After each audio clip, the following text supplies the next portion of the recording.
Hola, soy Antonio Barrientos, de la Universidad Politécnica de Madrid. Este vídeo es un vídeo especial para todos aquellos que, estando cursando la asignatura de Dinámica de Sistemas, pues no habéis cursado la asignatura de Electrotecnia y estáis seguramente un tanto despistados con aquella parte de la asignatura de Dinámica de Sistemas que implica el uso de circuitos electrónicos, circuitos eléctricos realmente. Circuitos básicos que no tienen mucha complejidad, pero que al principio pues os pueden resultar un poquito raros. El vídeo este no pretende ser ni muchísimo menos un curso de electrotecnia ni de análisis de circuitos, sino solamente daros unas pautas sencillas, simples, espero que fáciles de entender, para que podáis abordar este tipo de problemas. En todo caso, si tras el vídeo no es suficiente para las aclaraciones, lo que tenéis que hacer es directamente preguntar a los profesores. Bueno, vamos a empezar con esos conceptos. Yo digo que van a ser sencillos, espero que los podáis seguir de manera correcta durante el desarrollo. Un momentito que tengo que adaptar en la pantalla para que lo podáis ver mejor. Disculpad. Vale, bien. Bueno, entonces, lo primero que tenemos que revisar es el concepto de impedancia, ¿vale? La impedancia, vamos a ponerlo aquí,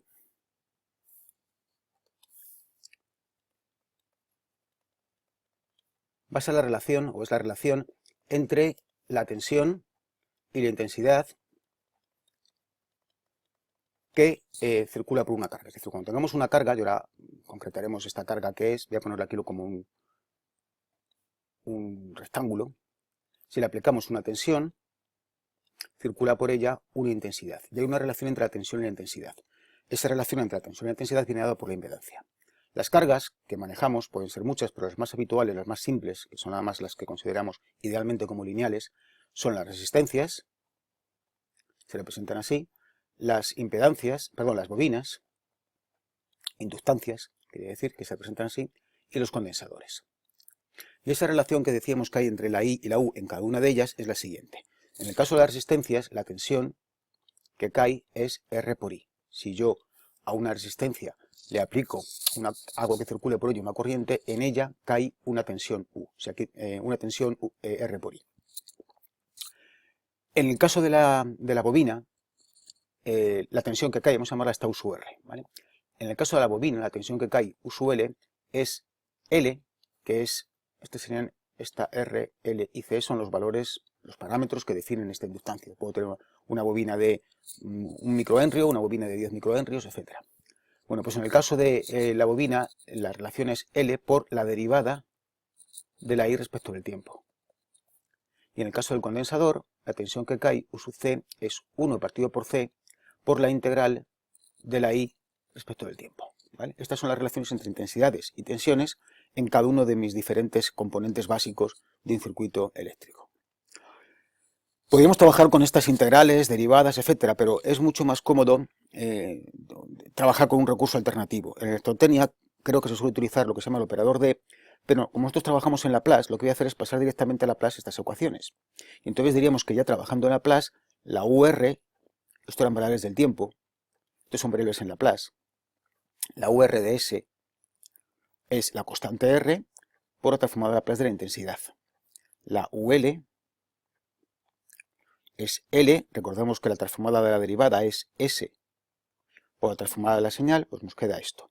Y en el caso de UC, de S, recordemos que la transformada de la integral es 1 partido por S por la transformada de la señal, nos queda eso.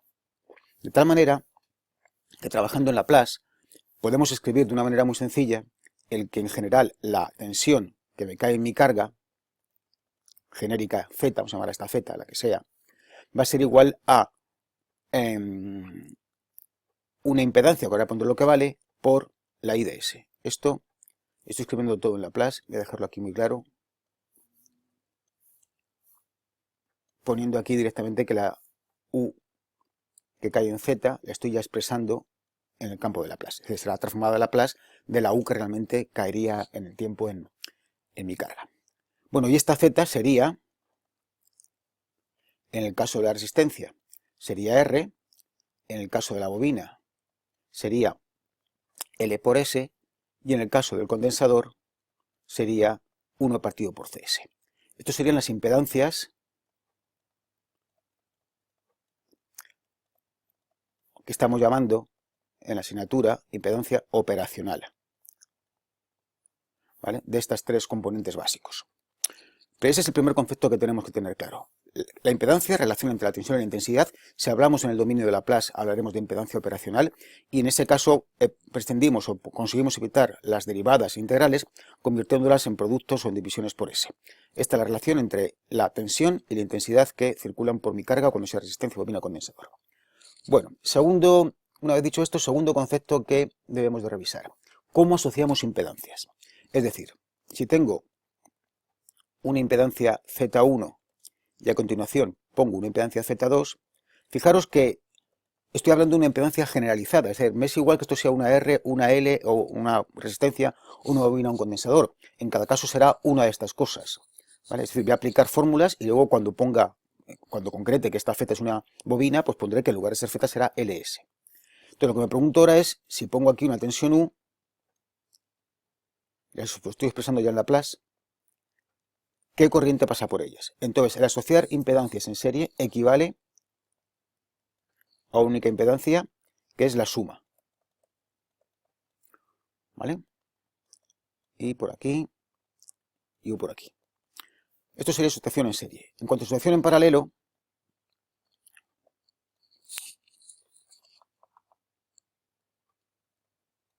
tenemos aquí una impedancia, y en paralelo quiere decir que ponemos en paralelo con ella otra impedancia, Z1 y Z2. Y por aquí ponemos una tensión U, y esto absorbe o deja pasar una corriente I. Bueno, pues esto equivale a una impedancia única, Z, atentos a esta fórmula que no era tan evidente como esta, que es la inversa de la suma de las inversas. ¿De acuerdo? Vamos a hacerlo con un par de ejemplos para que esto os quede más claro. Imaginemos que lo que tenemos aquí, vamos a entrarnos un poco a la piscina ya, voy a pintarlo ya con resistencias. Vamos a hacerlo con, digamos, un poquito más complicado. Voy a poner esto, aquí voy a ponerle otra resistencia, pero en paralelo con ella voy a poner una bobina y un condensador. ¿Vale? Esto ya parece un poco lioso, ¿verdad? Pues vamos a ver cómo, con las sencillas reglas de arriba, podemos encontrar cuál es la relación entre la tensión que yo pongo aquí y la intensidad que pasa en Laplace, ¿vale? Vamos a llamar a este R1, R2, L y C. Tenemos que ir agrupando pues, de dentro hacia afuera, es decir, lo que tenemos aquí son dos en paralelo, voy a hacerlo completo para que no nos perdamos, ¿vale? Entonces voy a sintetizar, voy a agrupar estas dos en esta. Voy a marcar ahora otro color para que lo veáis claro. Lo que estoy haciendo es esto, lo voy a sustituir por esto. De tal manera que, aplicando, teniendo en cuenta que eran dos en paralelo, esta va a equivaler a una Z, vamos a llamarla Z1, que va a ser, como están en paralelo, será la inversa de la suma de las inversas. 1 partido por R más 1 partido por LS. Lo opero un poquito y me queda LS más R y arriba RLS. ¿Vale? Ese es el primer paso. Siguiente paso que damos. Como estas dos están en serie, si queréis realmente como las tres están en serie, no, lo estoy diciendo mal. Como estas dos están en, no, estaba bien, como las tres están en serie, Z, esto es un R2. Z1 y esta que es, aquí he puesto lo que valía, la impedancia es 1 partido por CS, ¿vale? Entonces, la asociación de estas equivale a una única impedancia, U e I, que va a valer R más Z1 más 1 partido por CS. Tres impedancias en serie, las sumamos. Es decir, pues nada, sencillamente esto es R1, lo estoy dejando. R1 más R2 LS, LS más R2 y más 1 partido por CS. Entonces la relación, todo esto sería, vamos a llamarla la Z final, ¿vale?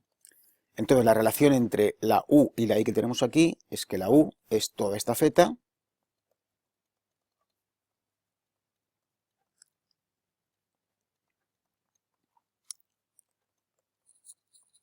por la I, ¿de acuerdo? Podríamos sacar factor común, etcétera, etcétera, y tenerlo un poquito más compacto. Pero lo que me importaba es un poco cómo combinamos, cómo agrupamos estas impedancias usando las propiedades de que en serie se suman y en paralelo es la inversa de la suma de las inversas. Bueno, el tercer concepto que tenemos que manejar serían las leyes de Kirchhoff. Realmente, normalmente no pedimos en dinámica de sistemas que se analicen circuitos complicados, no es el objetivo de la asignatura, pero está dentro de las cosas que igual a menor escala pueden aparecer. Las leyes de Kirchhoff son dos y son además muy intuitivas.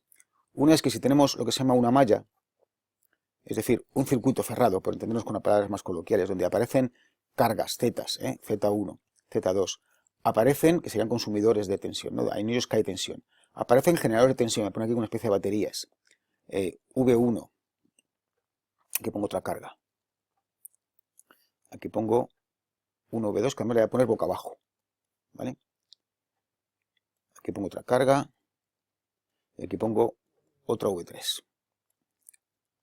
Z1, Z2, Z3 y Z4. Bueno, pues lo que dice es que si recorro esta malla en un sentido concreto, la suma de las tensiones que van apareciendo en su recorrido tiene que valer 0. El sumatorio de todas las V's tiene que valer 0. Teniendo en cuenta que las V's no son solamente los generadores de tensión, las fuentes, sino que aquí hay caídas de tensión. Aquí había una tensión V2 y aquí cae una tensión por efecto de que hay una impedancia, ¿vale?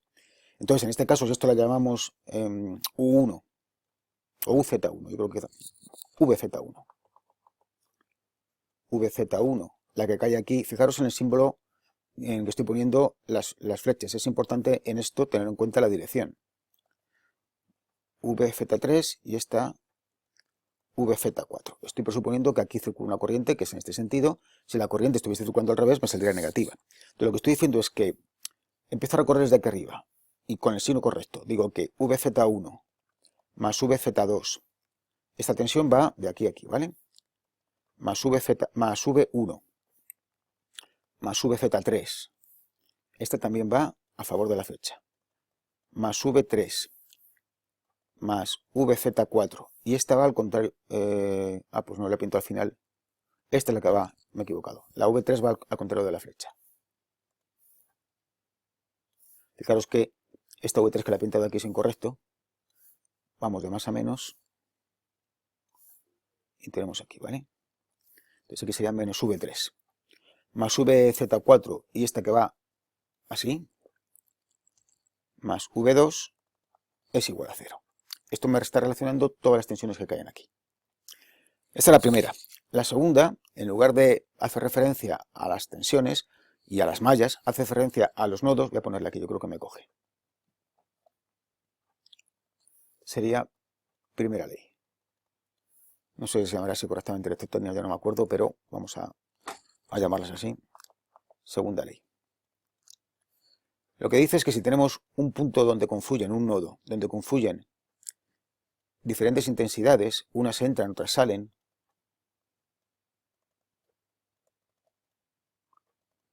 el sumatorio con el signo correcto de las intensidades tiene que valer 0. Es decir, en este caso consideramos las que entran positivas y diríamos que I1 que entra menos I2 que sale más I3 menos I4 y más I menos I5 igual a 0. Si lo he hecho bien, la 1 y la 3 entran positivas y las demás salen.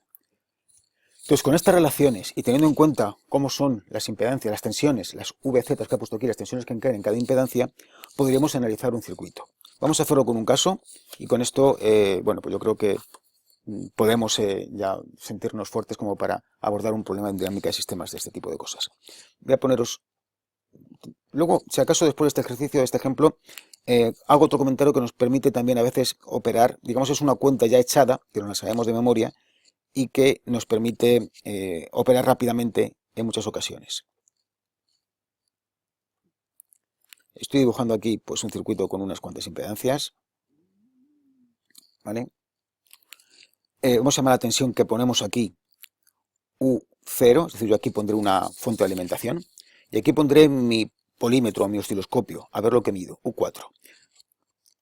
Mirad, si yo pongo aquí algo para medir, un instrumento de medida, pero que no tiene lo que se llama una altimpedancia, es decir, que no tiene aquí una resistencia muy gorda que impide que circule corriente, cuando yo conecte esto aquí, por aquí también va a circular corriente.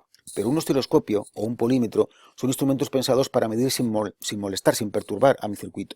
Entonces, mi polímetro o mi osciloscopio tienen aquí una impedancia tan grande que se considera que aunque yo los conecte aquí, por aquí no circula corriente, ¿vale? Porque tiene una resistencia, estoy diciendo de una manera muy simbólica, una impedancia muy grande, una alta impedancia de entrada, una resistencia muy grande. Entonces no dejan que circule corriente y no producen ni circulación de corriente ni que haya tensión aquí. Es decir, mido sin perturbar mi sistema, ¿vale?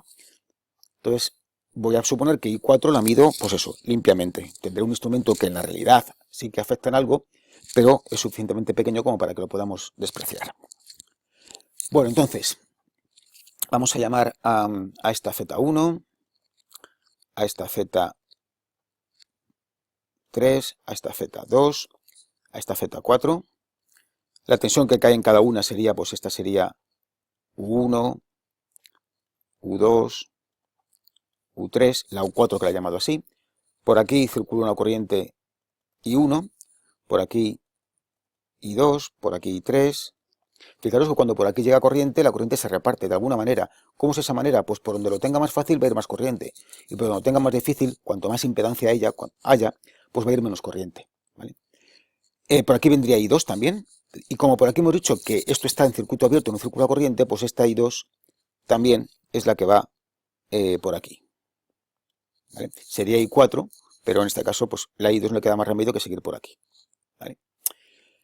Bueno, entonces, ¿qué ecuaciones plantearía yo aquí con las leyes de Kirchhoff que hemos dicho antes? Pues tenemos una malla, un circuito cerrado, otro circuito cerrado.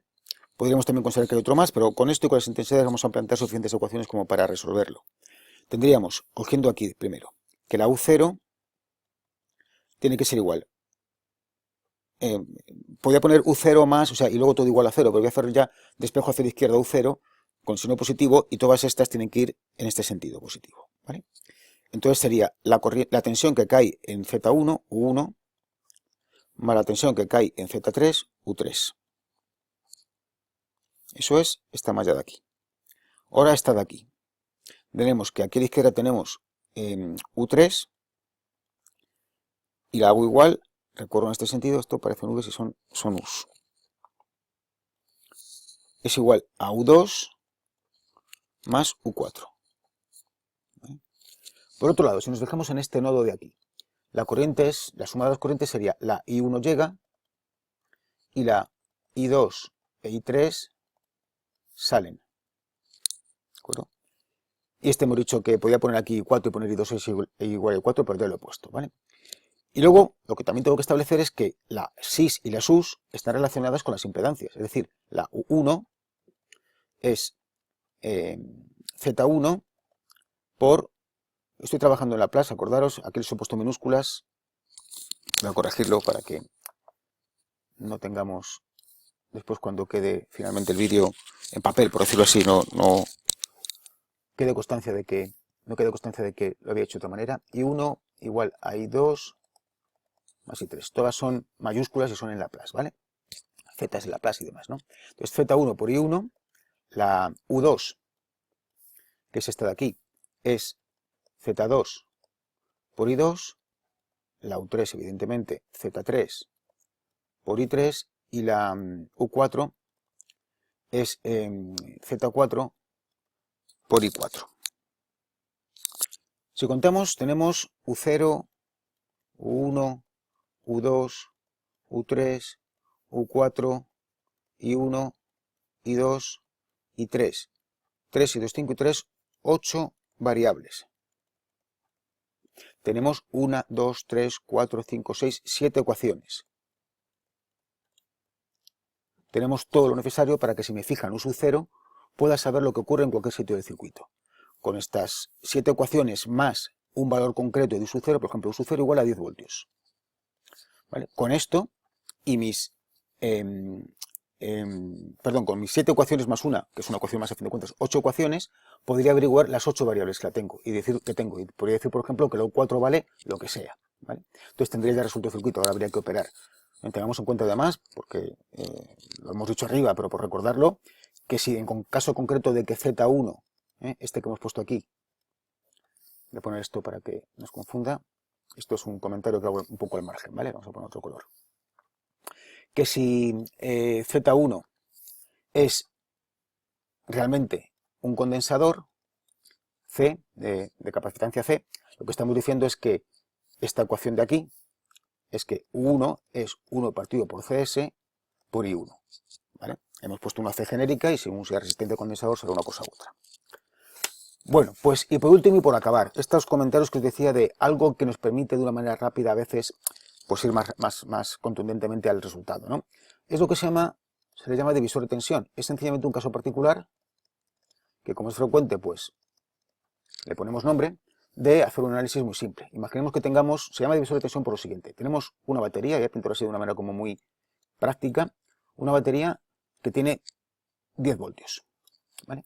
Y queremos sacar de ella 7 voltios. Este no es el método más eficiente, ya os lo digo, es un método, digamos, que no es el adecuado, porque estamos malgastando la potencia que tengo en mi batería, ¿no? Pero imaginemos que lo voy a hacer así. Y quiero sacar de ello solamente 2 voltios, ¿vale? Es decir, quiero ingeniármelas para que aquí tenga 2 voltios. Pues lo que hago es dividir la tensión. Y lo hago dividiendo la tensión poniendo, por ejemplo, en este caso, que estoy haciendo un ejemplo para luego generalizarlo, poniendo resistencias. Fijaros que la corriente que circula por aquí, ¿vale? La I, voy a hacerlo al revés. La tensión que yo pongo, los 10 voltios, es la corriente por, como están en serie, la suma de las resistencias. Y fijaros que la tensión que cae aquí, que no sé cuánto es, quiero que sea 2 voltios, pero la tensión que cae aquí, vamos a llamarla V, es la misma corriente que circula por R1. Si eliminamos la I entre ambas, me queda que la V es la R1, estoy poniendo aquí, la I es la V partido por R1. Y ahora vengo a ir aquí, que la I es 10 partido por R1 más R2, ¿vale? Esta casi no la uso, es mejor usar esta. Entonces la V va a ser la I, que es 10, vamos a ponerlo que quede ordenado, la I, que es 10 partido por R1 más R2, estoy aquí, y por R1, ¿vale? De tal manera que si escojo R1 y R2 con una relación tal, con unos valores tales, que esto, para que esto me quede 2, pues esto tendrá que tener unos valores tales que esto valga 5, perdón, un quinto, ¿vale? Por ejemplo, si cojo R1 igual a 1 kiloohmio y R2 igual a 4 kiloohmios, ¿vale? Pues tendré que 10 por 1 partido por 5 es igual a 2. Se llama divisor de tensión porque divido la tensión. Vamos a generalizarlo. Si tengo un circuito con dos cargas en las cuales tengo la tensión de entrada U que aplica ambas y la tensión de salida entre, esta va a ser Z1, esta Z2, entre una de ellas. La tensión de salida V que tengo es, en el denominador pongo la suma de las cargas, Z1 de las impedancias, Z2. Y en el numerador pongo la impedancia sobre la cual estoy midiendo la tensión, Z2. ¿De acuerdo? Esto lo puedo hacer con resistencias, condensadores, bobinas, etc. Es decir, si yo aquí pusiese una resistencia, estoy cambiando la orientación del dibujo aposta para que lo tengáis visualmente siempre presente, ¿vale? Este dibujo es el mismo que este. Esta era la Z1 de antes y esta era la Z2 de antes. Aquí tenemos la U y aquí la V. Solamente lo que he hecho ha sido doblar aquí, doblar hacia la izquierda, doblar esto. Si la Z1 en este caso es R y la Z2, aquí abajo, la Z2, como es un condensador, es 1 partido por CS, pues tenemos que la V, no tengo que hacer ya los análisis detallados, ya sé que la V es la U por la Z2, 1 partido por CS, partido por Z1 más Z2, 1 partido por CS más R, es decir, 1 más RCS y aquí arriba CS, ¿vale? Eso es la tensión y por la U. La tensión de salida en función de la entrada, la función de transferencia, a fin de cuentas, de este circuito. Si le pongo al revés, bueno, que voy deprisa y me queda mal el dibujo. Si lo pongo así, y esta es la V, pues tendríamos como la U, la V, 1 partido por CS y R. Pues tendremos que la V es la U, en el numerador ponemos la impedancia de donde estamos midiendo, R, y en el denominador la suma, R más 1 partido por CS, es decir, RCS más 1, RCS y todo esto por la U. ¿De acuerdo? Bueno, pues con esto yo creo que tenéis un cierto repaso. Si no lo comprendéis, preguntáis. Y si con esto abordáis problemas de dinámica de sistemas y no os defendéis, pues insisto, preguntad a los profesores porque a veces hay detalles nimios que se me han pasado a mí de explicar y que os pueden ayudar a resolver el problema.